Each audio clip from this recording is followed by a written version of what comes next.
boys and girls, from me, Henry, and Nipper. Now before we start, if you like our video, press the like button and subscribe. I noticed Nipper today is wearing her multicolour pretend monster outfit with a lovely spangly bit on the top. Doesn't she look beautiful? Now, are we all snuggled in? So we shall begin.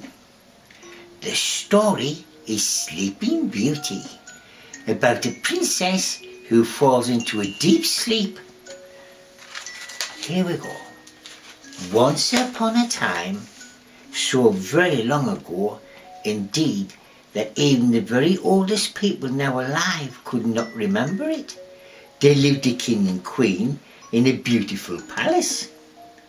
A great white marble palace with the wide high walls and high towers and a golden roof that flashed in the sun. All around the palace for miles and miles there was lovely gardens and pleasure grounds with terraces and green lawns. Ancient trees where the birds would sit and sing all day long and all night as well, and more flowers than you could ever think of. If you would think of the whole summer through, there was peacocks and birds of paradise on the broad lawns, and pretty slender brown deer in the shady glades, and a gold and silver fishes in the pond and fountain, and great red and yellow fruits ripened in the orchard. There was everything there was that the heart could wish for, except just one thing, and that was the one thing in all the world that this king and queen wanted to make them perfectly happy. For there was no child to run and play about the sunny gardens and pick the flowers and pet the birds and the beasts that wandered there, and this would often make them very, very sad. But at last, after many years, they had their wish come true, and a little baby daughter was born to them, a tiny child with a face like a blush rosebud, eyes like violets, and a little red mouth like the pimpernel flowers that grow in the cornfields and by the wayside in summertime.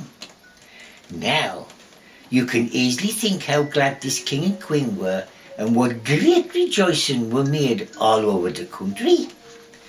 Bonfires and big haystacks were kept burning all night. Fat oxen were roasted. Whole in the marketplace for every town and church bell was ringing and rung until the ringers were out of breath and their arms were aching, and every little child in the kingdom was given a beautiful present from the baby princess's sake. In the palace, of course, all were busy, bursting about with hurry to make ready for the christening feast.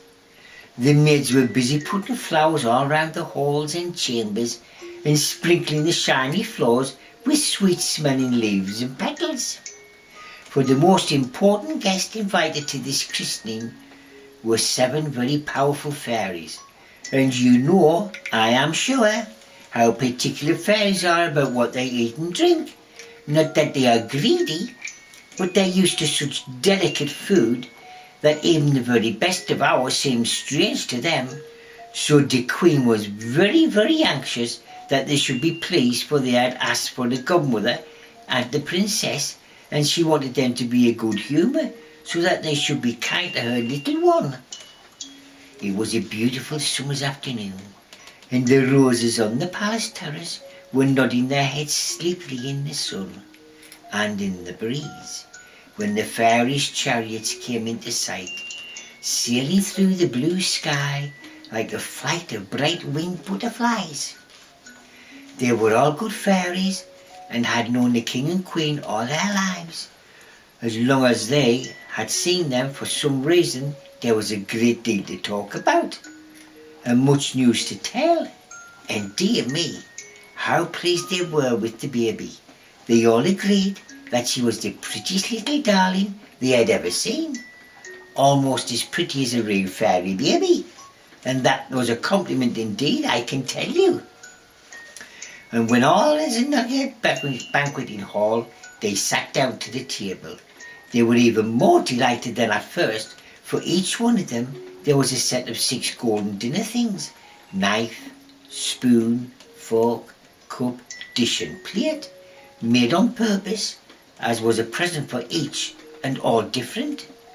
One was set with pearls, another with diamonds, the third with rubies, the fourth with opals, the fifth with amethyst, the sixth with emeralds, and the seventh with sapphires. And nobody could tell which was the most beautiful, because they were all beautiful. They were just going to begin, and everybody was happy as happy could be, when all of a sudden there was a clashing of brazen claws, and a rushing of wings, and something like a black cloud seemed to pass before the tall window, and all the rooms were darkened, so that the guests could hardly see their plates. Then the great doors burst open with a terrible bang, and an old fairy in a long trailing black gown, with a face almost hidden in a black hood, jumped out of the black chariot, drawn by a fierce griffin, and stalked up to the table. The king turned pale, and the queen nearly fainted away, for this was the spiteful fairy Tormentilla, who lived all alone, an immense distance away from everywhere and everyone, in a dismal black stone castle in the middle of a desert. The poor queen had been so happy and so busy, she'd forgotten all about her, and never sent her an invitation. However, they all tried to make the best of it, and another chair was brought in another place laid for Tormentilla. And both the king and queen told her over and over again how very, very, very sorry they were that they had not asked her to come to the wedding. It was all in vain. Nothing could please her. She would eat and drink nothing, and she sat scowling and looking angrily at the other fairies, jewelled cups and dishes, until the feast was over, and it was time to give the presents. They all went into the great tapestried room where the tiny princess lay, sleeping in her mother-of-pearl cradle, and the 7 fairies began to say what they would each give her. The first stepped forward and said, "I shall always be as good as gold." The second, "She shall be the cleverest princess in the world." The third, "She shall be the most beautiful." The fourth, "She shall be the happiest." The fifth, "She'll have the sweetest voice that was ever heard." The sixth, "Everyone shall love her." And then the wicked old cross fairy stood over the cradle with a long quick step and said, shaking her black crooked stick at the king and queen, "And I say that she shall prick her hand with this spindle and die of the wound."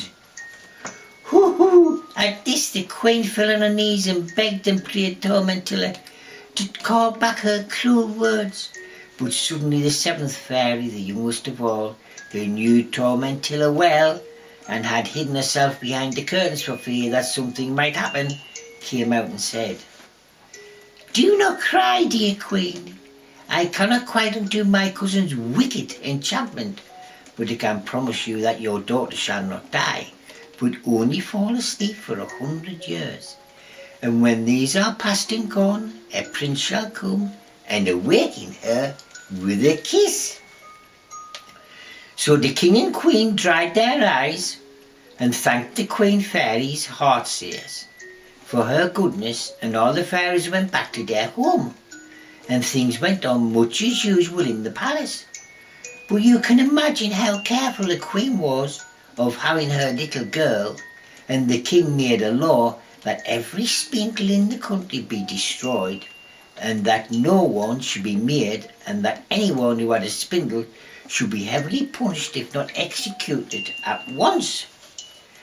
Well, the years went by happily enough until the Princess Miranda was almost 18-year-old, and all that the 6 fairies had promised came true, for she was the best and the prettiest and the cleverest princess in the world, and everybody loved her, and indeed, by this time, Tormentilla's spiteful words were almost forgotten.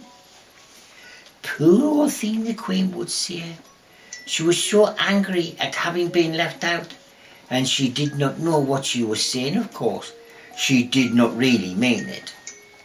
Now the King and Queen had to go away for a few days to a great entertainment that one of their richest nobles was given in his country house.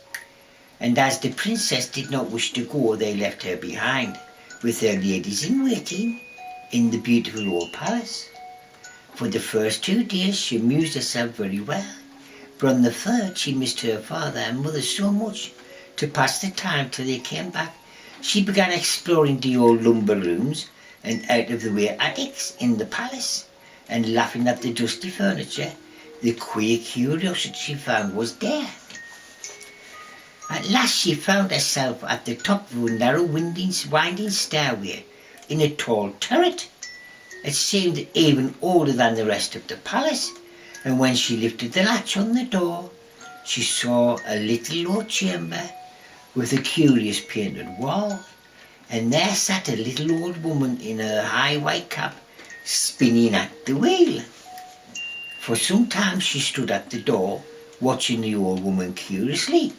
She could not imagine what she was doing, for the princess had never seen a spinning wheel in her life before, because, as I told you, the king had ordered them to be destroyed. Now, it happens that the poor old woman who lived in the tower had never heard the king's command, for she was so deaf that if you shouted until you were hoarse, she'd never hear you, or she'd never been able to understand you. What pretty work you're doing there, Goody. Why does that wheel go whir, whir, whir, said the princess. The old woman never answered nor looked up, for of course she did not hear. So the princess stepped into the room and laid her hand upon the old woman's shoulder. Goody Stall then looked up and rubbed her eyes. Dearie, dearie me, she cried in a high cackling voice. And who you be, my pretty darling? I'm the Princess Miranda, screamed the maid in her ear. But the old woman only shook her head. She could hear nothing. Then the princess pointed to the spindle and made the old woman understand that she wanted to try if she could work it. So Goody nodded and laughed and got up from her seat, and the princess sat down and took the spindle in her hand. But no sooner did she touch it than she pricked the palm of her hand with the point and sank down into a swoon.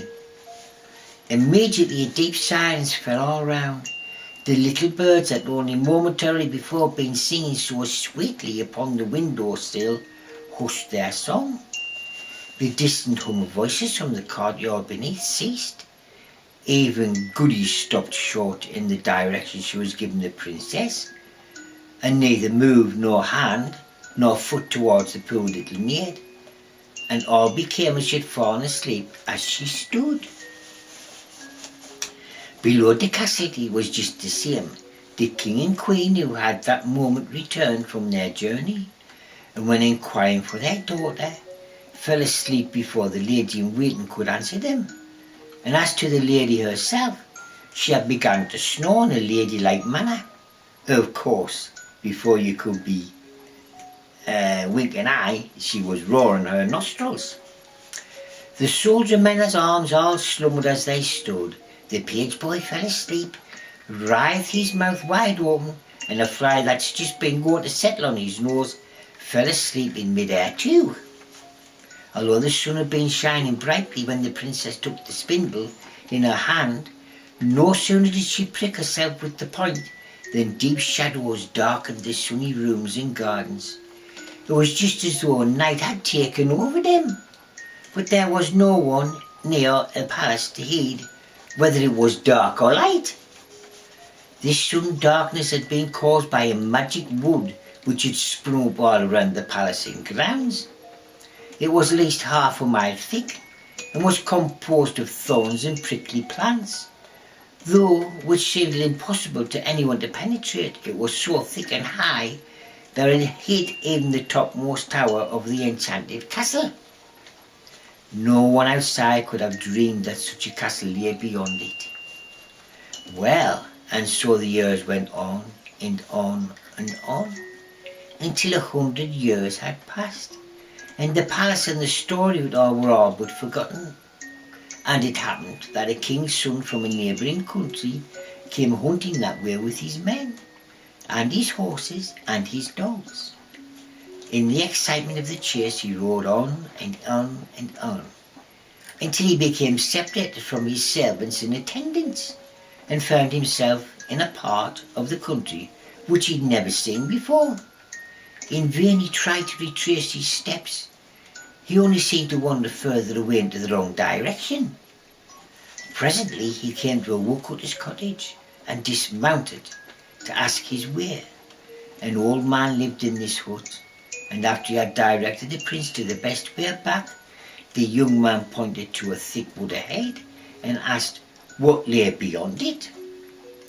The old man told him there was a legend that beyond the wood was an enchanted palace where a beautiful princess had lain sleeping for 100 years, and whom the prince had to waken with a kiss. Directly the Prince Florimond heard this, nothing would serve, but he must go there and see for himself if the tale was true. So he rode and he rode and he rode till he came to the edge of the wood, and there he got up his horse and began to push his way through the thorny thickets. It was hard work indeed, for the briars were so strong and so sharp that you could never believe that anyone could get past them, as they closed up behind him as he went. But he was strong and brave, and after a time the way became easier, until at last he came to the palace. There everyone was sleeping, the sentinels, the soldiers in the courtyard, the cooks in the kitchen, and pages of the lords and ladies in waiting in the corridors, all the chambers and those great thrones in the king and queen's room on their golden and ivory thongs. Princess Florimond passed on, wondering more and more, till he came to a length of a narrow staircase which led to the little tower in which the princess had fallen asleep. He mounted this and came to the greatest wonder of all, the beautiful sleeping princess in her glistening white robes. She was so beautiful that to see her almost took away his breath. Falling on his knees, he bent to kiss her cheek, and as he kissed her, she opened her lovely blue eyes and said, smiling, "Oh, Prince, you have come at last. I have such pleasant dreams." She then sat up laughing and rubbed her eyes and gave him her hand, and they went hand in hand together down the stairs and along the corridor till they came to the throne room, and there were the king and queen rubbing their eyes too, and they kissed their daughter and welcomed the prince most gladly. All the time the whole place was awake as the palace woke up. Cocks crowed, dogs barked, and cats began to meow. Then spits began to turn, the clocks to strike, the soldiers presented arms, the heralds blew their trumpets, the head cook boxed the little scullion's ear, the butler went on drinking his half-finished tankard of wine, the first lady in waiting finished winding her silken stockings. Everything, in short, went on exactly as though the spell hadn't lasted 100 years, let alone 100 seconds. To be sure, Princess Miranda's pretty white dress was just such a one as a Prince Florimond's great-grandmother might have worn, but it gave them something to laugh at. And now my story is done, for I nearly hardly tell you that the prince and princess were married amid a great rejoicing, and lived happily ever after, and that the 7 fairy godmothers danced at the wedding, so all ended well, and once more could anyone wish for. Well, children, wasn't that a lovely story? Nighty-night, children. Nighty-night, nighty-night.